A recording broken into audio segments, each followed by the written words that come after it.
I've done a little bit of mining off camera. Hello, and welcome back to another Minecraft Let's Play video with me, Elven Dragon, here on Stoneblock 3. And as you can see by the end stone around me and the fact that the biome under the minimap says the end, we've reached the end. So yeah, I kind of got a little busy digging out this whole big tunnel all the way out here. No sign of an end city though, but we did stumble across this structure right here in the nether. Looks to be a nether version of this dungeon, so we're definitely going to have to go poke around that. See if we can maybe get some blaze spawners or something.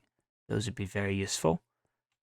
But we need to head all the way back home, and you know what? I think we're probably going to want eventually to get a better way out here because it is a very long tunnel here, and I'm not looking forward to this walk back. Plus, there's piglins down there, so yeah, this is going to be fun. So, I'm going to head back to home base, and I will catch you all when I get there. Alright, so here we are back at base, and the first thing it seems is that it's clear that we are going to need more power. What we have is working perfectly for what we have here, and it's keeping up very well, which is we need to actually find the tool that we need for that. Anyway, not important right now, but we are going to need a lot more machines to do what I want to do. Well, I don't actually know how much power we're going to need for the teleporter here. 2 million. Okay, that's going to be fun. Plus we need a bunch of steel and a bunch of this refined glowstone and refined obsidian. So that's going to be fun. We're going to need a lot of osmium. Fortunately, we have all of this in here, but should have a decent amount from all of my explorations of those caves. Quite a bit of iron, gold, sulfur, uranite. Yeah, there's our osmium there. Let's see, what does our ore laser in here have? I did end up going and adding a barrel here so we can see everything. That's actually quite a bit. Wow, that's 3 diamonds. 3 raw uranium. Oh, this is actually doing really well.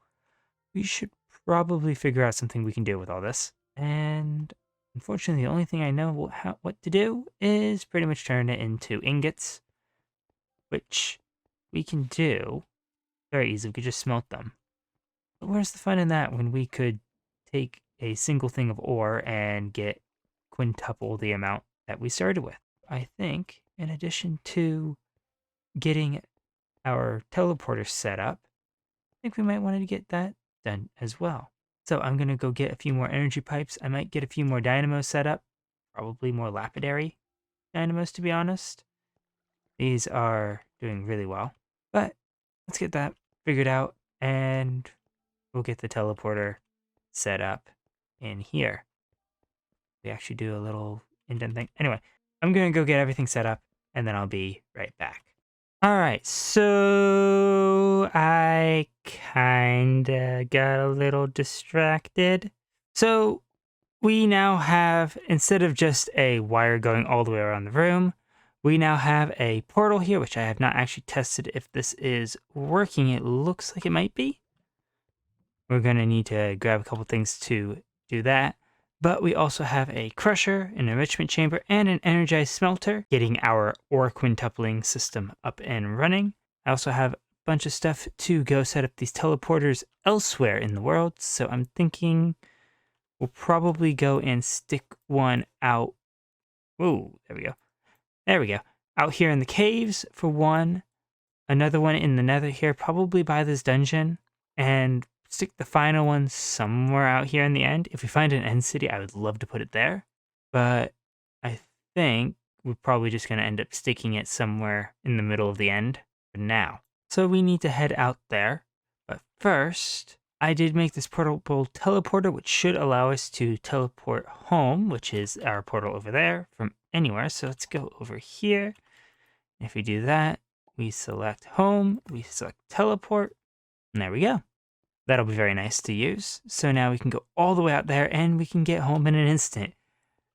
And hopefully once all that's set up, we can get out there in an instant too.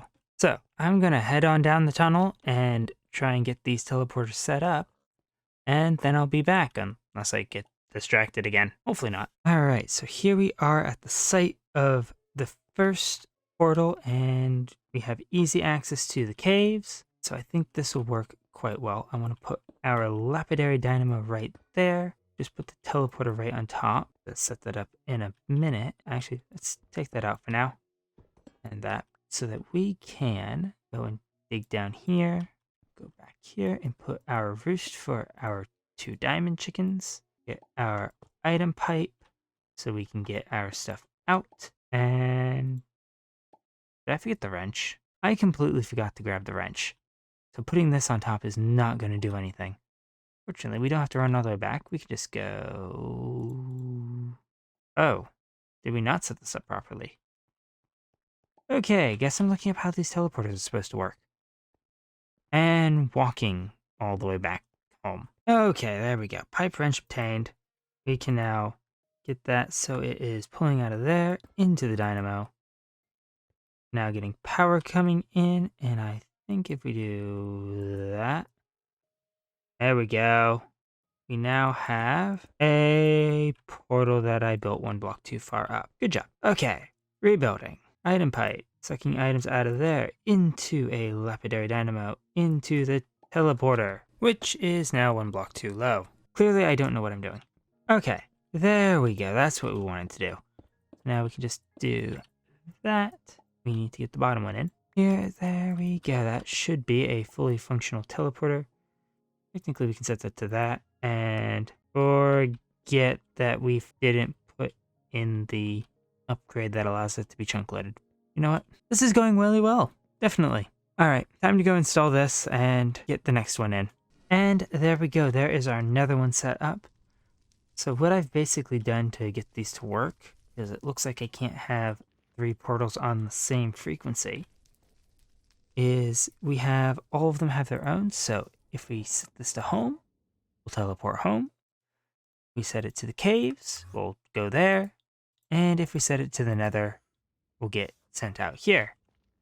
I think that'll work quite well. Long term, we might get separate portals back at base to go to each of these regions more quickly, so that you just have to walk right into them and go. But for now, just using our portable teleporter is going to work just fine. So with that, I guess it's off to the end. And there we go. There is our last teleporter set up. As you can see on the map there, we got an end city, it looks like, right in here. There's a ton of shulkers in there. We have to go investigate. Magenta stained glass? That's going to be odd. I definitely want to see how those look. But you can also see we've got a very long, dark tunnel because I have no torches on me and decided to mine all the way out here. Our hammer's actually looking very, very damaged there, so we're going to have to get some queen slime for that. But yeah, we have almost dug all the way out to the outer ring of stone where it just goes on forever. And looking in the book, it looks like there's a boss dungeon out there. Yeah, beyond the end ring. So we'll have to investigate that later. For now, though, I made a bit of a mistake with the nether one, so let's teleport over there and dig back into our roost here where I forgot to put in the chickens. Oops. Oh well. So now if we set that to home, we can go all the way home. And now if I wanted to go back to that end city, we can get back there very easily, and I love it. Absolutely love it. So with that set up, I guess it's time to get back to work on this ore quintupling. So I'm going to go work on setting up a few more of these machines in the line, and I'll be back. All right, so there we go. We now have all of our machines set up for our ore quintupling system. We just need all of our gases and fluids that we need to go through all of this. So our purification chamber here needs some oxygen, and our chemical injection chamber here needs some sodium chloride. Both of those are pretty easy. The oxygen, we just need to make something to split water, which is not too bad. The issue is our chemical dissolution chamber here needs sulfuric acid, and that is going to be interesting. If we had a sulfur chicken, that would be really, really easy. We just hook one of those up. Unfortunately, we don't, so we have to go through a bit more of a roundabout way of getting stuff for that. And the way I've decided to go for this is to take coal, in the pressurized reaction chamber, we just need water and oxygen, which shouldn't be too hard to get. Gotta get us the sulfur. The sulfur that we then stick into a chemical oxidizer to get sulfur dioxide, which we then stick into a chemical infuser with some oxygen to get sulfur trioxide. You can see how this is a whole massive mess, which we then stick into another chemical infuser to get sulfuric acid, which then goes into here, and then we get everything else going through. So this is going to be a whole big mess. Normally when I'm doing this, this is a whole big mess of pipes, and I kind of like to avoid that. I kind of like to keep it nice and pretty, but I don't think we're going to be able to avoid doing that. So I guess let's start by working our way backwards here. We need a lot of these, and of course more inventory space as usual. So get one of those. We'll get our second one there. Now hopefully I can remember how this is supposed to be set up. You know what? We've got plenty of space in the wall here. Let's just dig this out, and we'll run this going this way. This might be a little easier to do. Okay, I think I've got this figured out. So, we just need to go back here. This... Oh, that is not going the right way. We do that.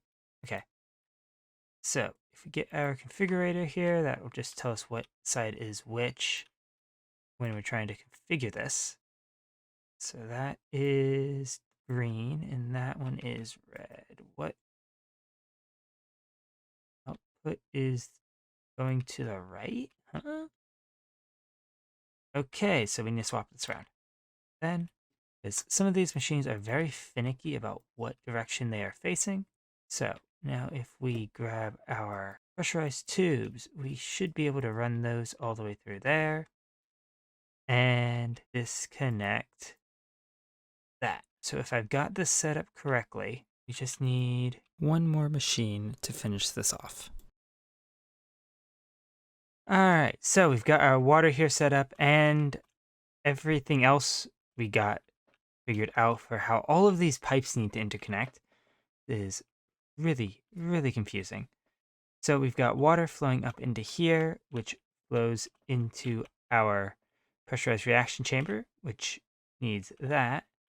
And that also flows into our electrolytic separator. Water separates our water into oxygen and hydrogen, which is currently being pulled out to go and fill this basic chemical tank because we don't really have a need for the hydrogen right now. We will eventually, but right now we need the oxygen. Okay, that's really weird. It seems to be working just fine normally. However, this just flows straight into here if I continue on pipe. So that's really, really weird. We may have to do something about that. That is not how that's supposed to work. So I am very much confused.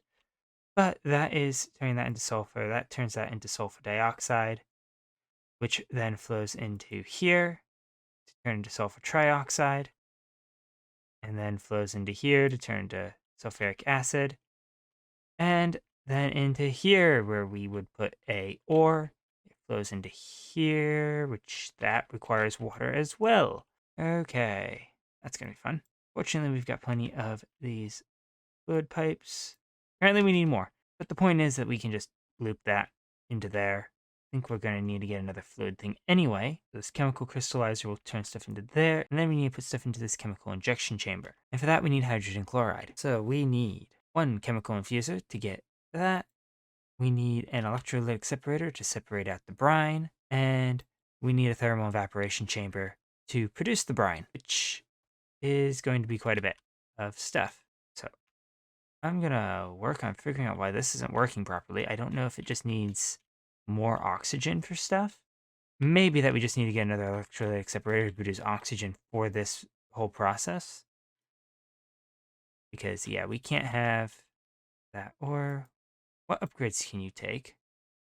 Not enough energy to operate. So we need the energy efficiency, energy, and speed. Alright, looks like I'm making a bunch of infused alloys. So I'm going to hopefully improve that production and gather up the stuff we need to make this thermal evaporation chamber. And then I'll be right right back. All right, so this should hopefully be everything else we need for getting our sodium chloride, which hopefully will work. Now we just need to put these thermal evaporation blocks into the floor here. We'll get 2 valves there. One of these will be for our brine, which we need a different tube for. Great. Actually, I guess that's not working quite yet. We need our controller in there. We need a line there. And it looks like I need to go get more iron for the blocks. All right, so now hopefully with the addition of that, there we go. So that is now connected in. We need another pipe going out over here. We need to actually get our wrench here. And that will just connect up there. So that's now getting water. We don't have enough heat though, which is what this pipe here is for. So we need to connect this up into a resistive heater. Just like that. And get that connected into our energy system. Hopefully we have enough power. Okay, let's try this again. Okay, we're producing heat. We are extracting heat. We have heat going into there. We are producing half a bucket. There we go. Slowly climbing. So we'll just let that run. We may need to add another one in later. I don't really know. I've never really done this underground. I'm used to being able to put this above ground and use the advanced version with the solar panels that produces tons and tons and tons. And we need that to suck out brine. So the brine will go into here, make sure I have this going the right direction. So our brine will flow into here. We have 0 power because now that is powered, and we are going to definitely need a lot more power. Yeah, no, that's flashing. But that is going and producing hydrogen chloride. That is collecting up the sodium. It's going to take it a while before that fills up. But that is just about everything. That's our hydrogen chloride in there. The only thing left is our purification chamber, which calls for oxygen. With that in mind, I do have another one of our electrolytic separators. And there we go. Unless I have completely messed this up, which is highly likely considering how ridiculously overcomplicated this whole setup is, that should be everything. Make sure we can actually get around here somewhat. We can always increase this up, making 5 bits per tick. That should hopefully keep up. At least I certainly hope it does. But that is hopefully everything set up properly. That sodium's going to run out pretty quickly. The issue that we have is we've got all this hydrogen that's going to fill up, and that's going to shut down 3 of our machines. And we have nowhere near the amount of oxygen that we're going to need for any of this. So hopefully that gets figured out pretty quickly. But for now, if our power system will actually hold up for long enough, we should be able to go in here, find that we have 14 diamonds. Wow. Let's see, what do we want to test this with? You know what? Diamonds sound good. Does it work with diamonds? Does this process even work with diamonds? No. Okay. All right, since we can't use this with diamonds, we'll grab a thing of gold, grab a thing of iron, and we'll grab a thing of copper. All of those should work. And we got another stick. Can we please stop getting sticks, please? We've got way too many of them. Anyway, so if we go and stick those into our one machine right here. So we got plenty of sulfuric acid. We start with our gold. So do we have enough power to do this? Gold goes into there. Okay, there we go. I had to fiddle with the configuration. So that's going into there. That's getting us some clean gold slurry, which is going into our crystallizer, which, as we can see, it's working through that right now. And once that is done, that will turn into a gold crystal, which I apparently forgot to turn eject on. Gold crystal goes into our chemical injection chamber and processes up. Make sure we actually turn eject on for that before that goes through to a gold shard. And we'll get 5 crystals, all of which will turn into 1 gold shard. Gold shard goes through and goes into the crusher. After it gets turned into a gold clump, which gets crushed down into, what is it, dirty gold dust, which we need to turn eject on this one. I turned it off earlier. Then goes into the enrichment chamber to be cleaned up, and then into the energized smelter to be smelted into an ingot. And that is an awful lot of stuff, and we definitely need more power for all of these machines. But we now have the ability to turn 1 thing of gold into 5 if we actually have enough power to do so. So far, we've gotten 3 of them. We're caught up here because this has run out of power, which is going to be a constant problem until we get more power. So I'm going to have to look into that. I've got an idea of one way. I've got this hardened integral components, which looks to be like it's working. And we seem to be getting extra output right now. So I may have to get some more of those and upgrade all of our machines. But it looks like to get the highest upgrade, we need to get some Endurium, which is going to require a thing of Blazing Blood, which is going to require a trip to the Nether and another smeltery.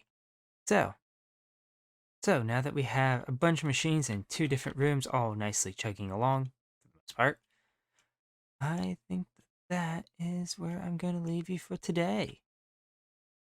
So I want to thank you all so very much for watching. If you enjoyed the video, please leave a like and consider subscribing if you want to see more of the nonsense that I'm getting up to on here. No, really, this is absolute nonsense. And I am very glad that I have different colored pipes here effectively with all the different materials. Anyway, I will catch you all in the next one. Goodbye.